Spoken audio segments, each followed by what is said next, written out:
Udara 21 Malang mengalami kecelakaan di lereng Gunung Bromo. Saya ulangi sekali lagi bahwa pesawat ini dalam kondisi baik, penerbangnya baik.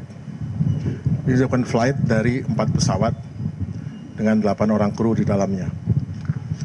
Mereka semua menjalankan semua prosedur dengan baik, pre-take off, pre-start engine baik, kemudian take off pada pukul 10.51 waktu Indonesia Barat.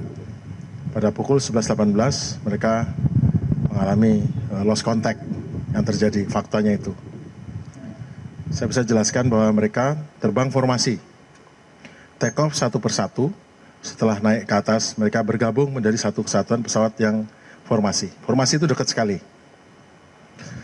Pada saat mereka climbing, mereka masuk ke awan, in out, artinya awannya itu tipis-tipis saja. Namun pada saat climb juga, awan itu tiba-tiba menebal dengan pekat, sehingga bahkan pesawat yang dekat saja yang jaraknya hanya sekitar mungkin 30 meter, itu tidak kelihatan karena sangat tebal, dan para penerbang mengatakan blind atau kalau bahasa Indonesia buta, nggak lihat. Itu adalah prosedur. Dan prosedur ini yang menyelamatkan 2 pesawat. Pada saat mereka katakan blind, maka secara otomatis sesuai prosedur, pesawat-pesawat saling menjauhkan diri. Pada saat mereka menjauhkan diri, terdengar suara LT, atau emergency locator transmitter, berarti ada sesuatu terjadi pada satu pesawat. Sejurus kemudian, saya tidak tahu berapa lama, baru ada suara lagi, LT lagi yang kedua. Tapi 2 pesawat selamat karena melaksanakan prosedur melepaskan diri dari formasi setelah masuknya awan yang tebal itu. Itu kejadiannya. Dan ini terekam semua di dalam FDR, flight data recorder, yang sebetulnya namanya bukan flight data recorder karena ada istilah lain, tapi saya tidak cukup paham untuk istilahnya lebih teknis gitu. Kemudian kita juga mendapat informasi dari rekan-rekan aparat teritorial di daerah setempat, serta dari masyarakat dan dari pecinta alam yang betul memang hubungannya erat dengan Pangkalan Udara. Dan ini kita gerakkan pasukan untuk bergerak ke sana, dan kemudian helikopter juga. Sayang helikopter tidak bisa mendarat karena cuacanya memang buruk dan tebal. Keunikan daripada cuaca ini adalah kabut itu sebetulnya adalah awan, dan khusus untuk awan di daerah itu memang awan yang tebal. Dan akhirnya kita berhasil mengevakuasi jenazah dengan bantuan dari penduduk setempat. Dan itu berjalan dengan cepat. Kami sangat apresiasi pada aparat teritorial dan penduduk setempat yang telah membantu kami dalam evakuasi jenazah. Sehingga pada pukul 7 jenazah terakhir sudah bisa masuk ke Pangkalan Udara. Dan pada pukul 8 keempat jenazah sudah bisa disemayamkan di Skadron Udara 21. Jadi kita sudah bisa tenang lah.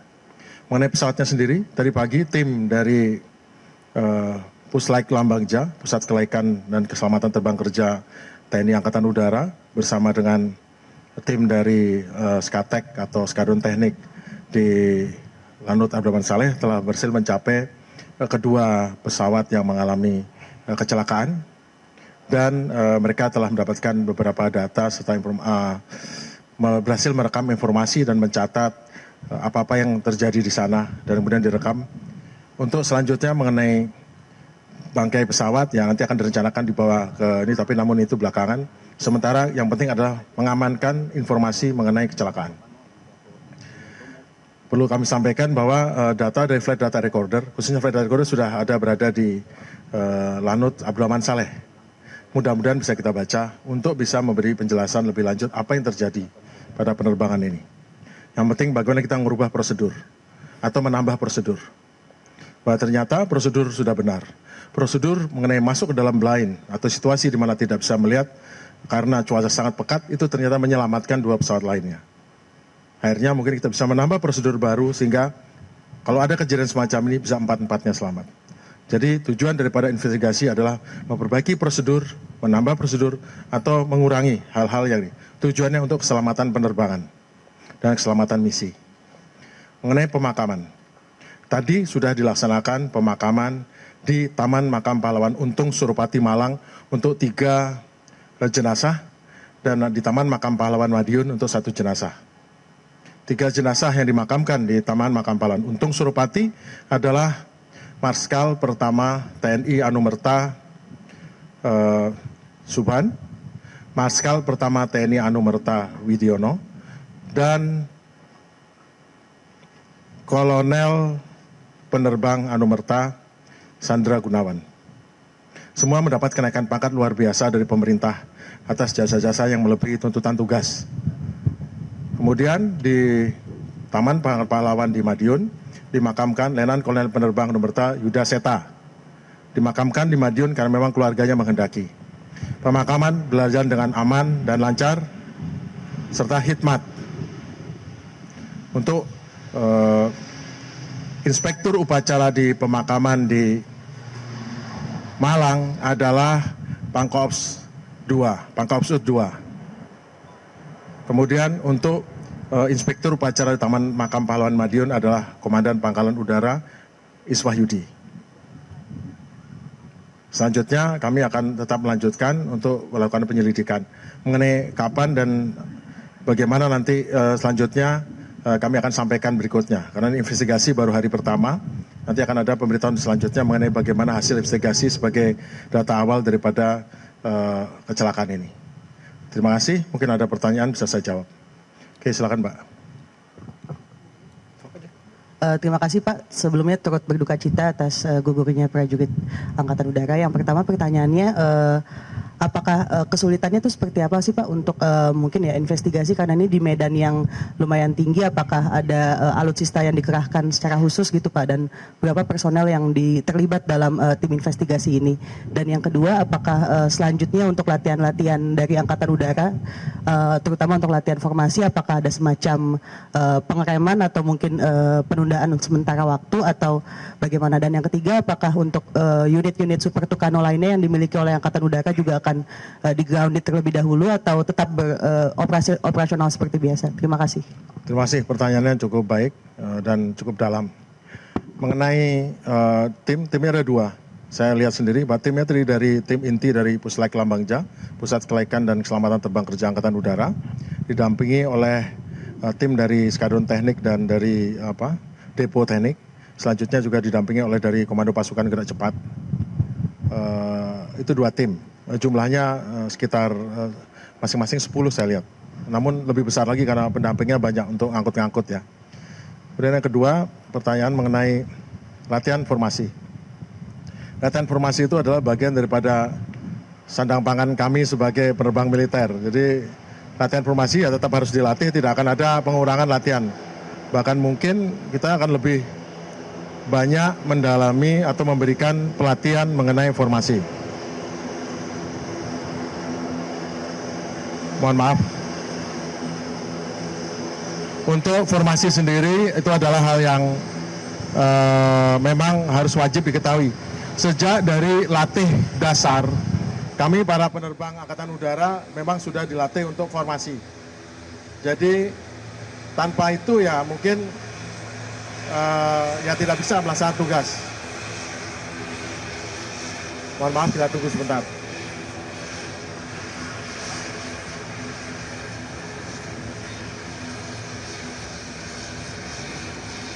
Latihan formasi sendiri adalah manuver yang memang diperlukan pada saat kita harus penetrasi bersama-sama, karena kemungkinan kalau kita kehilangan adalah cukup besar, sehingga kita harus kontak sama-sama. Jadi memang formasi itulah bagian dari kami. Untuk kedepannya mengenai pesawat Tucano, tentu pesawat Tucano akan sementara tidak terbangkan sampai data awal apakah ada hal teknis terkait dari kecelakaan ini. Bila data teknis bisa tidak karena data teknis, maka tentu akan terbang lagi.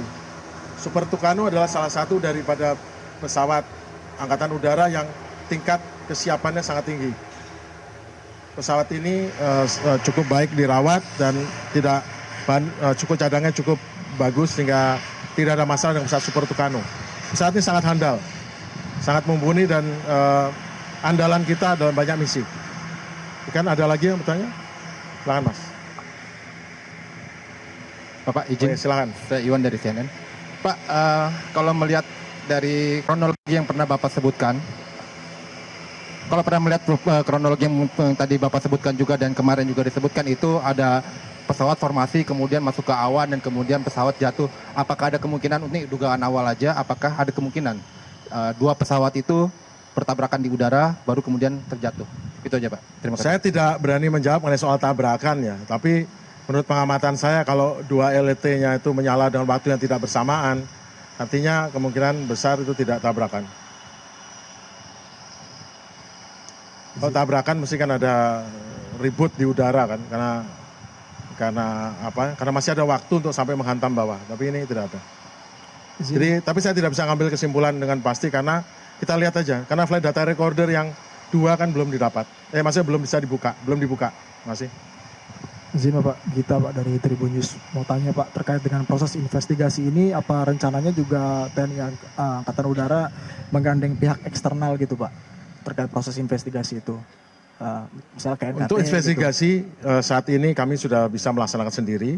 Kami juga lulusan daripada sekolah-sekolah investigasi di luar yang cukup handle khususnya untuk militari. Dan kebetulan sekarang pesawat militer juga khususnya seperti Super Tucano sudah dilengkapi dengan flight data recorder. Kan sudah biasanya pesawat militer tidak ada, tapi ini ada. Jadi lebih memudahkan untuk investigasi.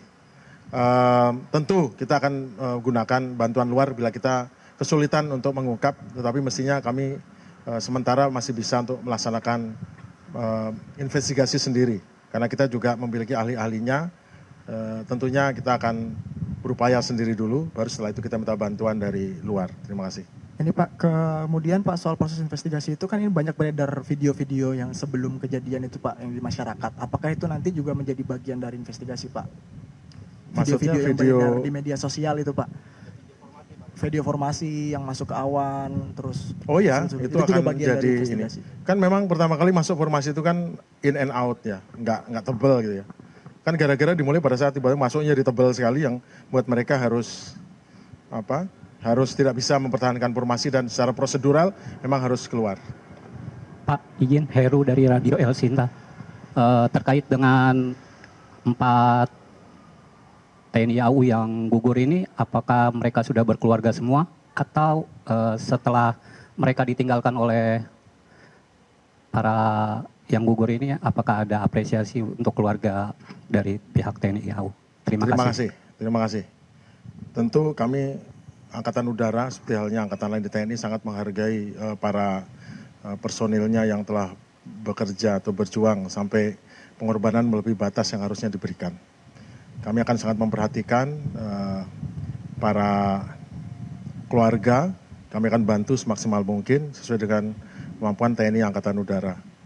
Pertama kali tentu kami pertama adalah membantu untuk memohon kepada pemerintah, kepada Presiden untuk bisa berkenan menaikkan pangkat luar biasa menjadi perwira tinggi dan menjadi setingkat lebih tinggi untuk pamennya. Khusus untuk 3 untuk kolonel dan pamen memang itu memerlukan surat dari Presiden sebagai sebagai pimpinan negara untuk mengesahkan kenaikan pangkat. Ditambah dengan untuk yang mayor menjadi letnan kolonel itu adalah kami. Jadi kami akan perhatikan seluruhnya mengenai kesejahteraan daripada keluarga-keluarga prajurit yang ditinggalkan. Itulah tujuannya mengapa kami selalu berusaha untuk memperhatikan, mohon maaf saya agak terharu sedikit. Intinya kami akan selalu memperhatikan keluarga. Dari awal pada anak-anaknya, kesejahteraannya, sekolahnya kami akan perhatikan. Karena itu memang tugas daripada angkatan selain mengurusi mengenai kegiatan tugas kami itu juga kita mengurusi kesejahteraan keluarga prajurit. Pak Ilham Pak dari Jawa Pos. Saya ingin memperdalam terkait kondisi yang tadi awal Bapak sempat sebut adanya awan tebal itu, lalu kemudian terjadi awan tebal kemudian memisahkan diri. Nah, kalau nggak salah ada suara begitu Bapak menyebut atau FLT, bisa dijelaskan itu Pak, maksudnya seperti apa? Itu yang pertama. Yang kedua terkait ini Pak, berapa waktu yang dibutuhkan untuk melakukan investigasi dan bagaimana tahapan-tahapannya sampai kemudian ada sebuah kesimpulan apa penyebab dari kecelakaan ini terjadi, itu Pak. Oke, terima kasih.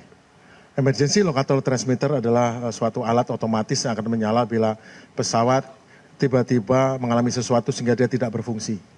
Fungsi-fungsi di dalam pesawat itu meliputi fungsi-fungsi elektronik, fungsi-fungsi mesin, segala macam, tiba-tiba brek tidak ada fungsi, dia akan menyala seketika.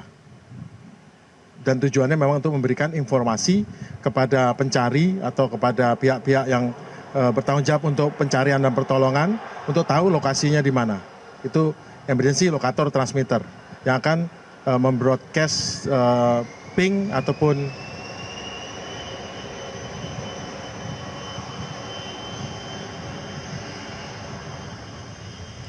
akan membroadcast ping mengenai posisi, dan bunyinya juga akan membuat kita akan mudah untuk mencari. Selanjutnya untuk investigasi saya belum bisa menyampaikan karena saya juga belum dapat informasi lebih detail mengenai berapa lama. Tapi perlu diketahui bahwa investigasi ini tidak hanya melihat segi teknikal, tapi juga mesin, manajemen, dan lain sebagainya yang memang harus diperiksa untuk mengetahui apa penyebab daripada suatu kecelakaan. Karena kecelakaan itu tidak berdiri sendiri. Itu merupakan akumulasi daripada beberapa hal yang mengalami yang harus diperhatikan dalam penyelidikan kecelakaan pesawat. Saya belum bisa menyampaikan berapa lamanya karena saya harus bicara dengan timnya, kemudian mereka akan bilang. Kalau yang lain-lain saya sudah bicara dengan pilot-pilot yang mengalami terbang sehingga saya bisa menyampaikan informasi mengenai awan tebal dan sebagainya, itu saya sudah dapat dari tangan pertama, jadi saya bisa bicara soal itu. Tapi kalau yang lainnya saya belum bicara, saya tidak bisa menyampaikan.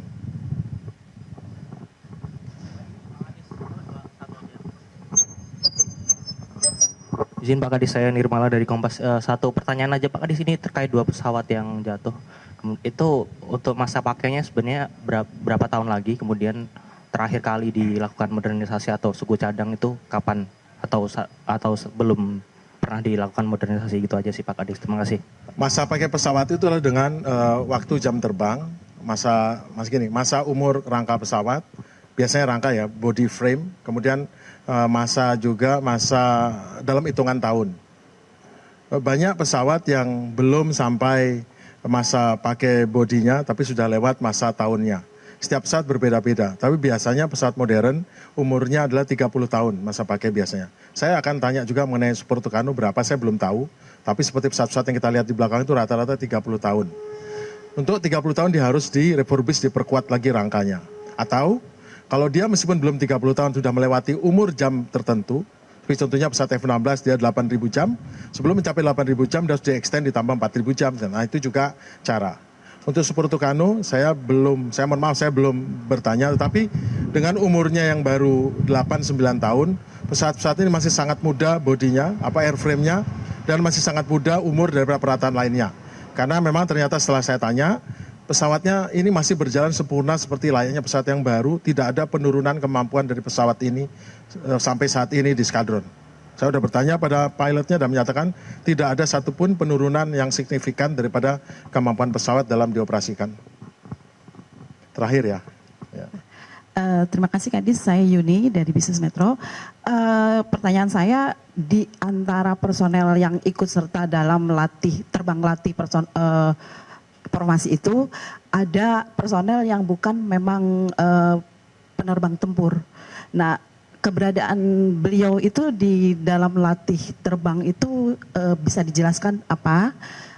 Lalu 2 pesawat yang bisa meloloskan diri dan selamat itu kondisinya awak-awaknya sekarang seperti apa? Apakah baik-baik saja atau ada secara psikis ada sesuatu gitu? Terima kasih.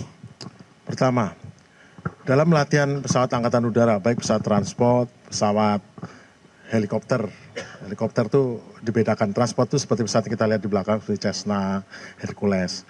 Pesawat helikopter dan pesawat tempur itu kadang-kadang kita memang mengikutkan daripada non-kru untuk apa? Untuk mengetahui bagaimana operasional kita.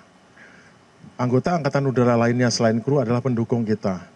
Mestinya kita bisa dapat support lebih besar bila mereka tahu bagaimana terbang.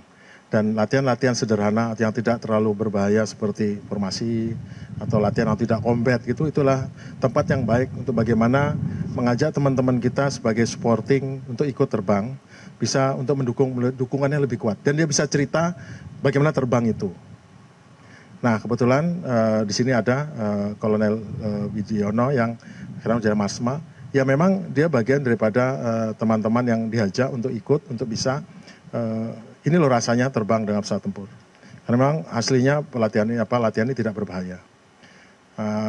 Ya sama juga, saya juga waktu di skadron dulu, kami kadang-kadang terbang dengan adik-adik dari skadron lain, ya terbang, ayo ikut sama saya di belakang, karena kadang-kadang kursi seat kosong.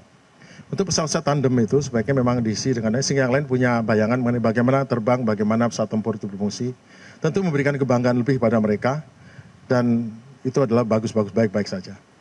Yang kedua, pertanyaan mengenai kondisi.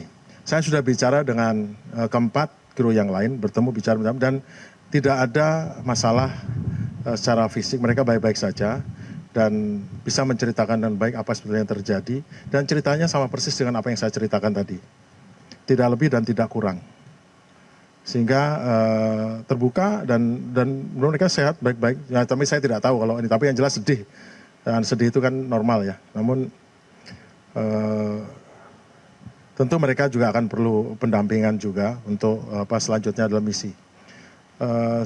Itu risiko dari pekerjaan kita sebagai penerbang militer adalah hal seperti ini. Tidak harus terjadi seperti ini, tapi kita yang masih ada tetap harus gimana caranya jangan sampai ini terulang semacam ini. Pesawat bisa modern, namun kita tetap juga harus menyesuaikan. Jangan sampai modernitas itu malah jadi membuat kita seperti halnya handphone kita gunakan. Saya mohon maaf ya agak keluar sedikit. Ya kalau kita tidak mahir menggunakan atau tidak pandai menggunakan malah menjadi senjata yang bisa melawan kita. Membahayakan, kita menyebarkan hal-hal yang tidak baik. Kita pikir hidup lebih mudah dengan alat itu, tapi nah sekarang sama juga. Alat yang modern juga memerlukan perbaikan prosedur atau tambahan prosedur atau pengurangan malah. Kenapa? Karena tujuannya adalah untuk membawa bahwa kita mempunyai budaya baru yang lebih aman untuk terbang. Kita tumbuhkan budaya baru yang lebih sehat untuk terbang. Kita sama-sama belajar, kita dapat pesawat-pesawat yang baru, dan pesawat yang baru menimbulkan tantangan baru, resiko baru yang harus kita hadapi. Tidak perlu sampai terjadi kecelakaan, kita harus bisa antisipasi. Ini tempat yang baik untuk kita memulai suatu hal yang baru untuk belajar bagaimana mengurusan pesawat secara modern, dengan cara modern, cara pikir modern, dengan teknik modern, ilmu modern. Ya, terima kasih. Saya mohon maaf saya ngomong sampai agak berlebihan, namun itu pendapat pribadi saya yang terakhir. Terima kasih. Terima kasih ya. Terima kasih banyak. Terima kasih.